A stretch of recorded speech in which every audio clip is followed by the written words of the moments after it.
Continuamos y nuestro siguiente invitado, carambas, tiene un nombre bastante raro, es economista, tiene varias maestrías, es un estudioso de primera.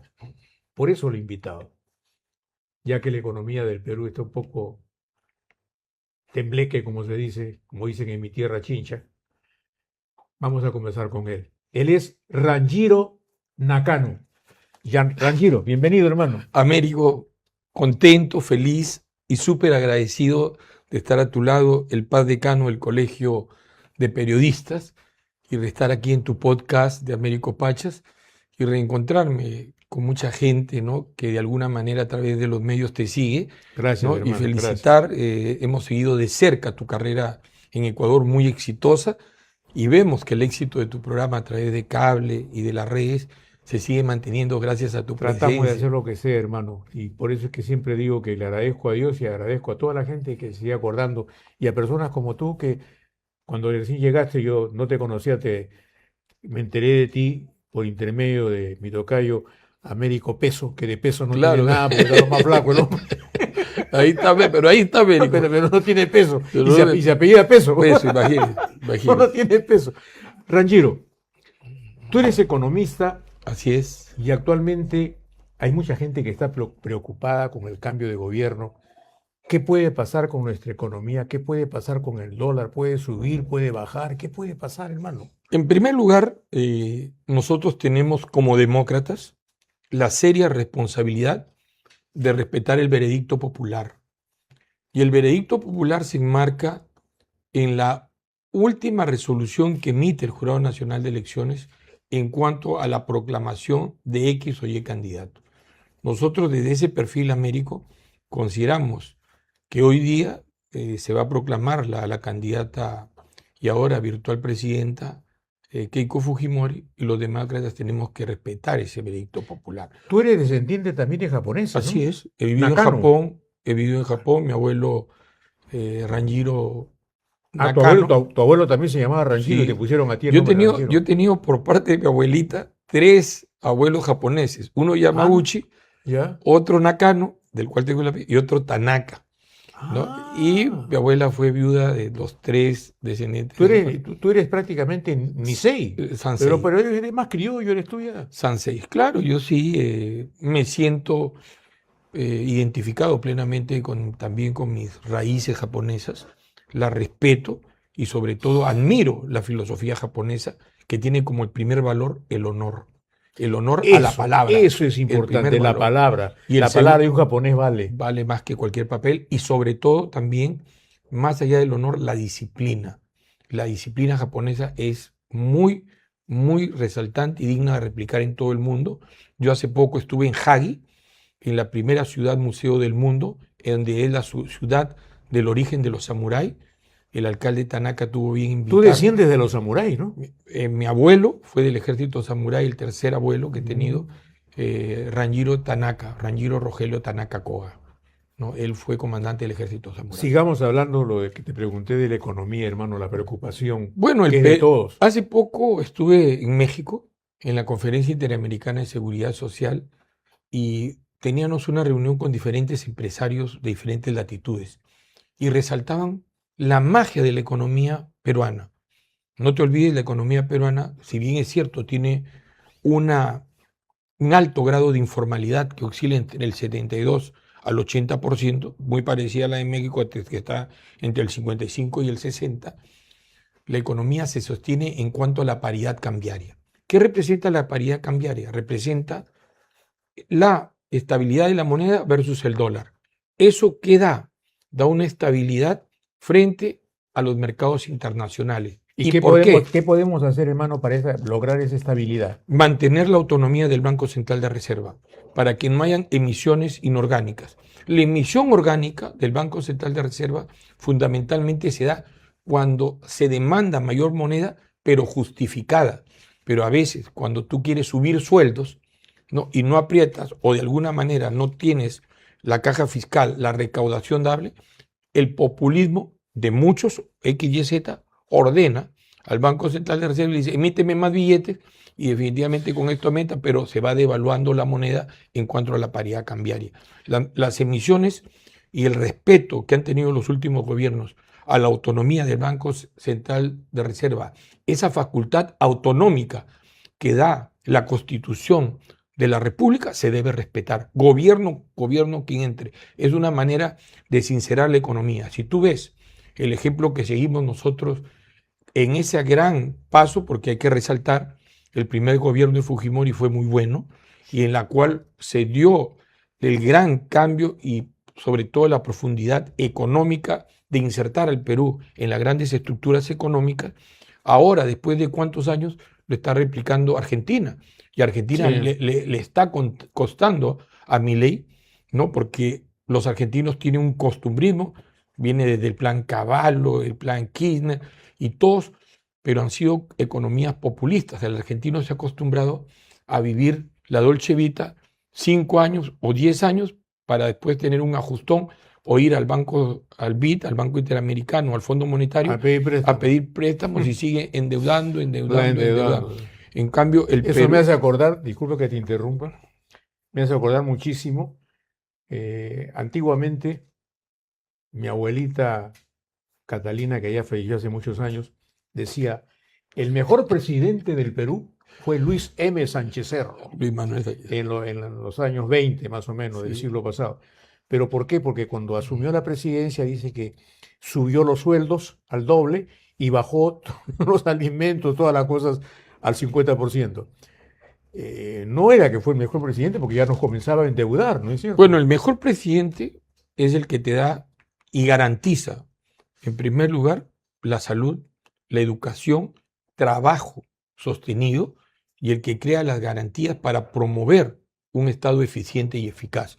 Eso. El presidente que revienta, pues encuentra un fondo de contingencia de 40.000 millones de soles y comienza a reventar el arca, A gastar, a aumentar. entonces definitivamente, ¿con qué te defiendes?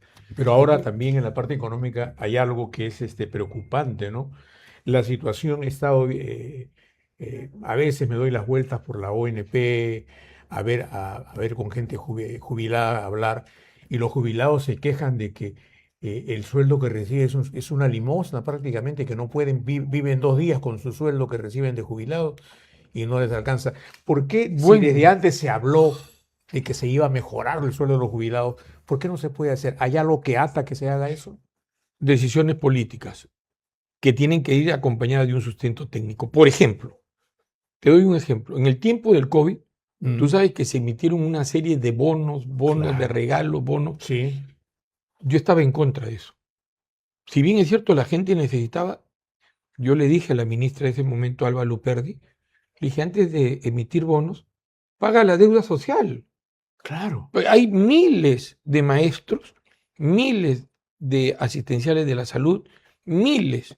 La deuda social creo que supera los 4.000 millones, algo así, que se tiene que pagar de gente que tiene 80 años y está esperando que le paguen esas justificaciones. ¿Y cuándo las va a cobrar? Sin a los herederos, sin a los otros herederos. Y realmente, ¿por qué era necesario pagar la deuda social? Por 2 motivos. Primero, para darle liquidez a esa gente que no podía trabajar.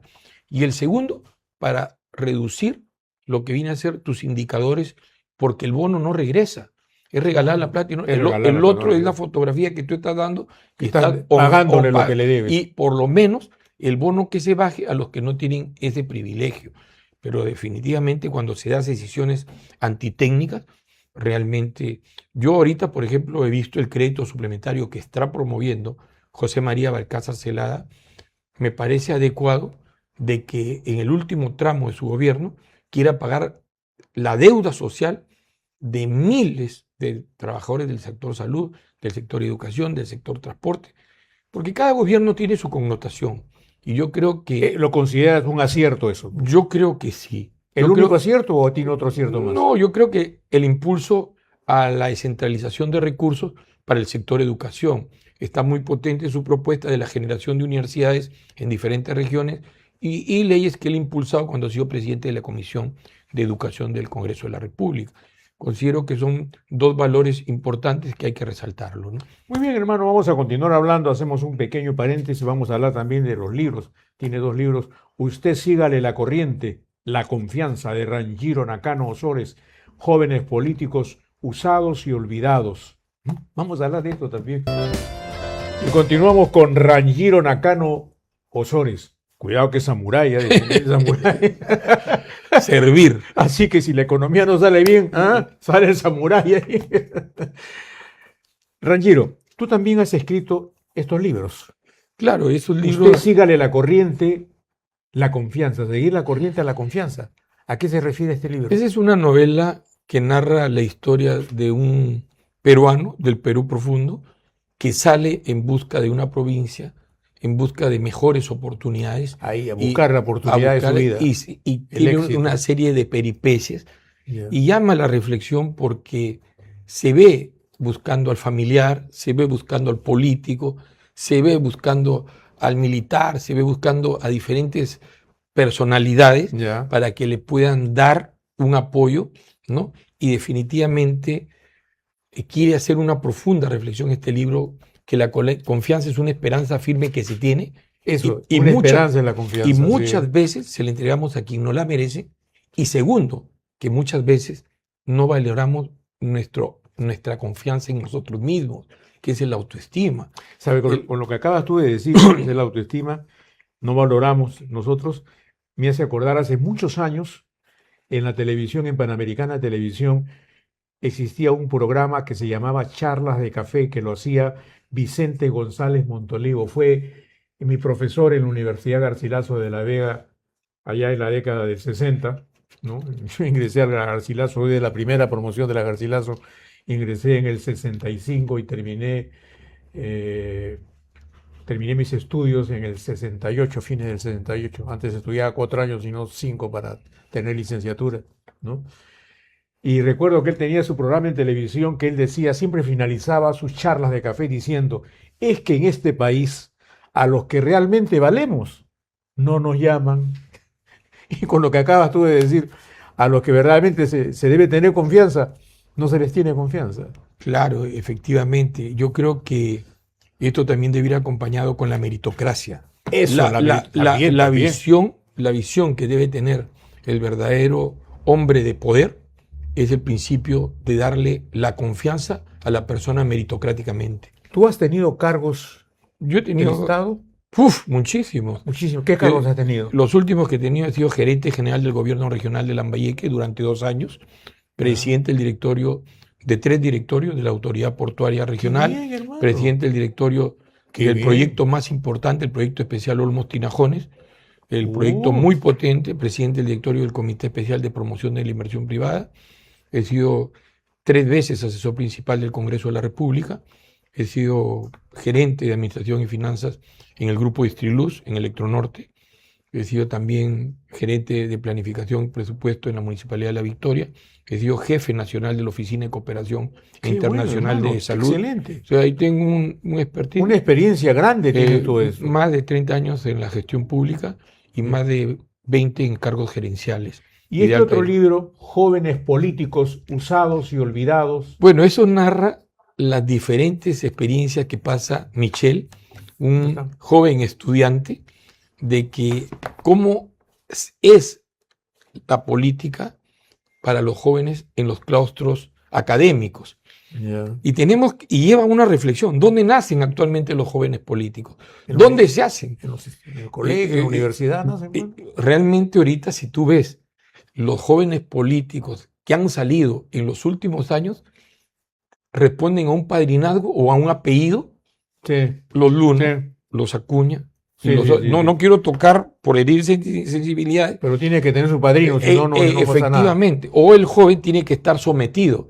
Entonces se ha perdido ese debate filosófico de que el joven político tenga una concepción de credibilidad a una fe. La política es una fe, la partidocracia es una fe. Cualquier partido tiene su propio estatuto. Si tú estás afiliado a un partido o tienes una convicción en un partido político, es porque tienes fe en ello. No se trata de una fe a la persona, Se trata de una fe al estatuto, al ideario. Claro. Entonces, cuando se pierde a los eso, proyectos que a los tiene el partido. Entonces, cuando la persona, de alguna manera, tiene una convicción, se mete porque está el amigo, está el familiar, o tiene, deja de ser. ¿Tú perteneces a algún partido? Actualmente, inscrito sí. ¿En qué Tengo partido estás? 7 meses inscrito, Somos Perú. Somos Perú. Del cual me reservo, pero definitivamente me considero filosóficamente un hombre hallista de Víctor Rula y de la Torre y laboralista del pensamiento de José Carlos Mariátegui, ¿no? Esas son mis concepciones y a veces me pregunto, ¿qué hago en Somos Perú? Pues la verdad te lo digo. Qué bueno. Te lo digo. ¿Y tú no has pensado en algún momento en postular a senador, a diputado? Definitivamente yo he aprendido algo, que todo cae por su propio peso. Y algunas veces también uno es víctima de muchas traiciones y cobardías. Y cuando uno lo ven como un cuadro muy potente, definitivamente Rangiro Nakano no es cualquiera en la región Lambayeque. Tiene una gran experiencia. Entonces, la pregunta es, ¿por qué yo no estoy en el círculo prefieren al mediocre? Demasiada mediocridad. Porque no tienes padrino, pues. Exactamente. O porque el padrino te ha traicionado. Sí. O porque, entonces, de alguna manera, demasiada mediocridad en ese entorno así conlleva que a la persona que más sabe no la pongas. Si no lo pones no les conviene. Al señor, al señor que de alguna manera no hace lo que dice el patrón. Exactamente. ¿No? Y desgraciadamente de eso estamos inundados y por eso y eso no solamente se ve acá en el Perú, se ve en la mayoría de países de todo el mundo, que tienes que tener padrino para poder escalar. Dime, con toda la experiencia que tú tienes, Ranjiro Samurai, con toda esa fuerza que tienes, ¿qué recomendarías a toda la gente que está detrás de Keiko y a la misma Keiko que ahora van a manejar el país para que el Perú avance, no regrese, siga avanzando, avanzando y avanzando? 2 lecturas. La primera es la lectura presidencial hacia el pueblo. La señora Keiko Fujimori tiene que entender que ya no es presidente de Fuerza Popular, sino es presidente de todos los peruanos. Y el primer consejo que le daría es que convoque al acuerdo nacional y a todas las fuerzas políticas vivas, sean de su agrado o no de su agrado, y que haga un pacto de honor, de gobernabilidad para todos los peruanos, respetando las instituciones, la autonomía, las instituciones que gozan de una calidad autonómica constitucional. Ese es el primer compromiso que debe haber dentro de lo que es la visión de la presidencia. Y de abajo hacia arriba, que es la otra lectura, es la responsabilidad de cada ciudadano peruano de respeto a la democracia y definitivamente los malos ejemplos que ha dado el Congreso pasado. Terrible. De los cambios de gobierno cada año. Hemos tenido 4 presidentes cada 5 años.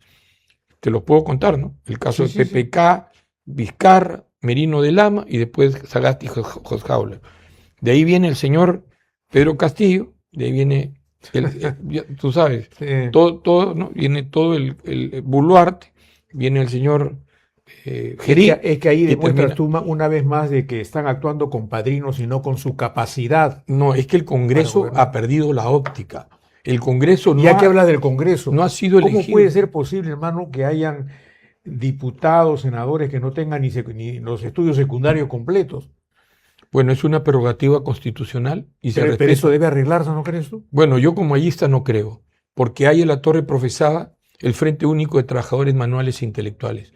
No solo puede ser intelectual académico, también puede ser un gran trabajador. El camino del bien, dentro de lo que viene a ser el espíritu fraterno, tiene 2 caminos. El estudio, estudias bien, buen profesional, o trabajas bien, eres también buen trabajador.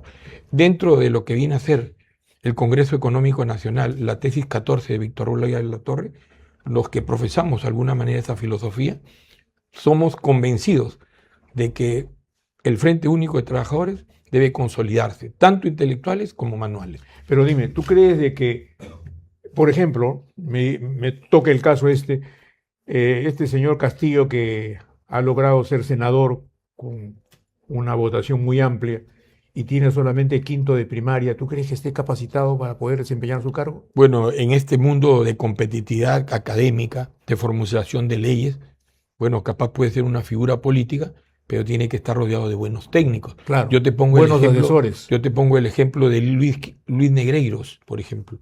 Lucho Negreiros Lucho Negreiros, claro. no fue un gran académico, pero fue un hombre consecuente y que abanderó las luchas por la reivindicación de los trabajadores a nivel nacional. ¿Quién no lo recuerda a él? Exactamente, un Sí. sindicalista de primera. La Tuve situación, el honor de conocerlo. la hermano, sí. situación es que a estas personalidades que de alguna manera no gozan de este nivel académico, se les caricaturiza. Y la prensa ahí debe hacer un gran esfuerzo también democrático de respetar la investidura y las decisiones que ha dado el pueblo. Ya es un senador, hay que respetarlo, hay que ver lo que hace. Hay una presidenta, hay que respetarla como tal. Pero Claro. acá no existe esa madurez democrática y definitivamente sigue la lucha antagónica de que fue vivida en la campaña. Lo que pasó en la campaña es una hoja que se tiene que voltear.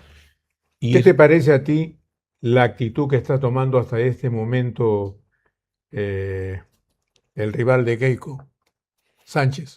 bueno, Roberto ha tomado una posición muy dura de oposición.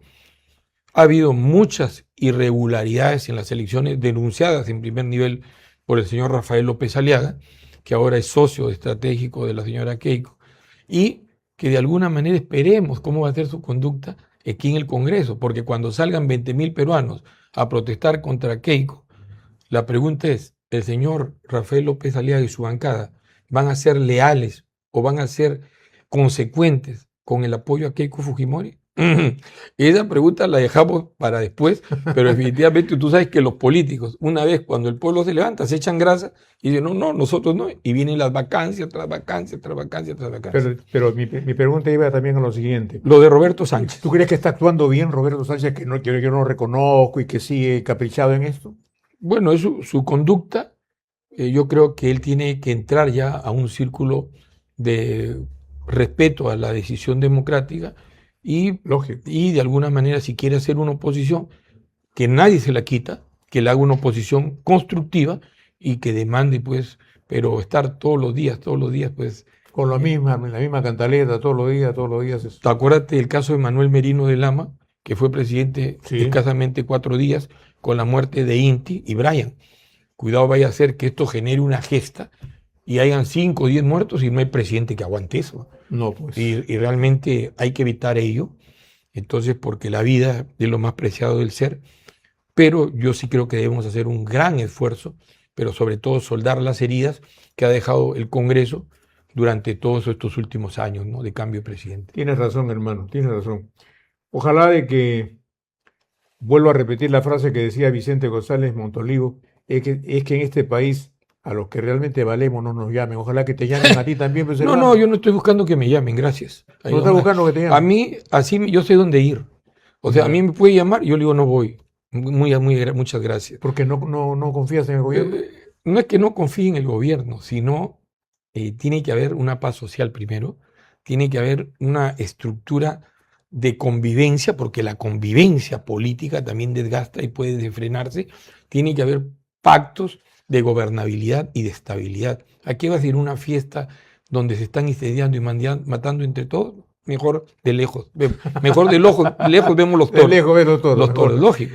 Rangero, yo te voy a volver a llamar porque la verdad que esta conversación ha sido muy interesante. Veo que eres un amplio conocedor de estos aspectos de la política y sobre todo de la economía. Cuando guste. Tienes varias maestrías, he visto en tu currículum, y podemos hacer unas charlas muy interesantes para todo el país y de repente hasta una docencia para tanta gente que desconoce y solamente critica, pero no sabe lo que está criticando.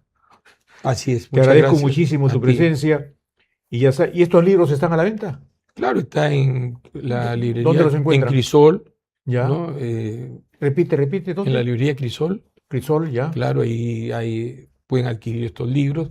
Pero definitivamente en mis presentaciones que yo hago en diferentes partes, a tus charlas, yo los obsequio. Yo no los vendo. No los vende, los obsequios. Los obsequio. Los obsequio qué bien, de una manera. Entonces, gracias, ya me los obsequiaste. Sí, te los obsequio a ti. Aprovecho. A cambio de tu gelatina coco. Claro que sí, hermano. Pero sin azúcar. Las rojitas de azúcar. No, mira, esta llévate, hermano, porque esto es postre y aparte creo que colágeno ya lo necesita. No, yo lo necesito, pero peso sí necesita Sí, colágeno. hermano, no, ya a peso, hermano, que lo veo sin peso, llévate también su gelatina Coqui, hermano. Muchas gracias, Porque maestro, vea, se apellida peso, pero no pesa nada. gran maestro, ¿no? Américo Pacha. No, gracias, hermano, a ti. Muy agradecido por esta cordial Al invitación. contrario, hermano, al contrario, hermano. Y con esa calidad Gracias. fraternal que siempre nos caracteriza. Gracias, hermano, muy amable.